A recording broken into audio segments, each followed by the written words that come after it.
अध्यक्ष जी आए थे, आपने कहा था तलाक तो होगी, तो अब आगे क्या करना है? तलाक को हमने कबूल कर लिया। हाँ।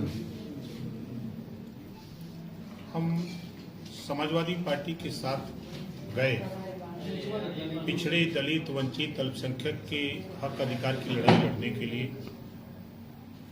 वहां जाने के बाद जब मैंने ऐसा महसूस किया तो चुनाव के समय ही हमारा उनका विवाद शुरू हो गया। जो प्रदेश में उपेक्षित जातियां हैं, जिनकी आबादी बड़ी संख्या में,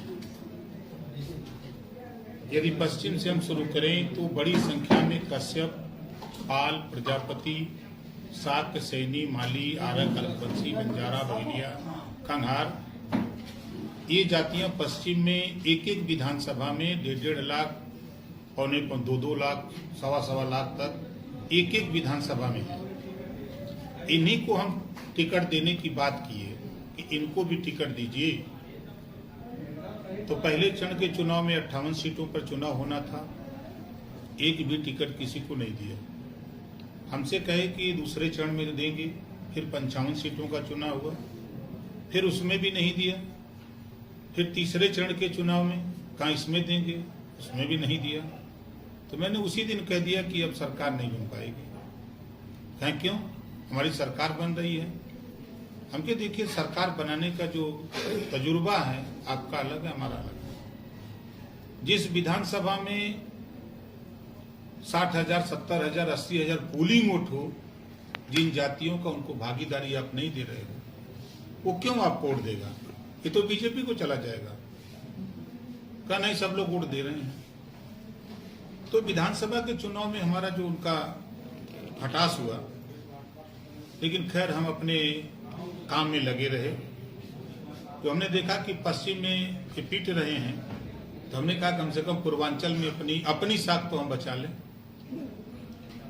अपनी साख बचाने के लिए आप जहां बैठे हैं जौनपुर में, हमारी उनकी लड़ाई हो गई कि जौनपुर में मौर्या को टिकट दे दो, 100% जीत जाता।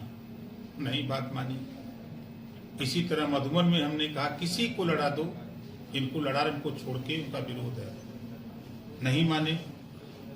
इसी तरह बांसडीह में हमने कहा इनका विरोध है, इनकी जगह किसी को लड़ा दो, वो जीत जाएगा।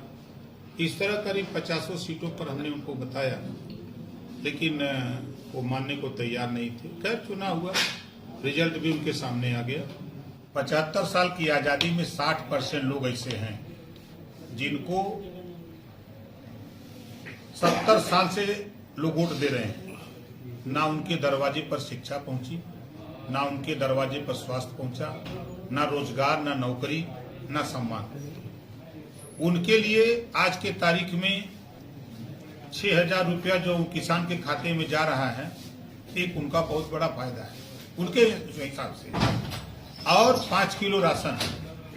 गांव में जब हम लोग समझाते हैं, कहते नेताजी बहुत सही है, महंगाई है, बेरोजगारी है, अशिक्षा है, सब कुछ आपकी बात सही है, लेकिन 70 साल से हम लोगों को कोई कुछ नहीं दिया।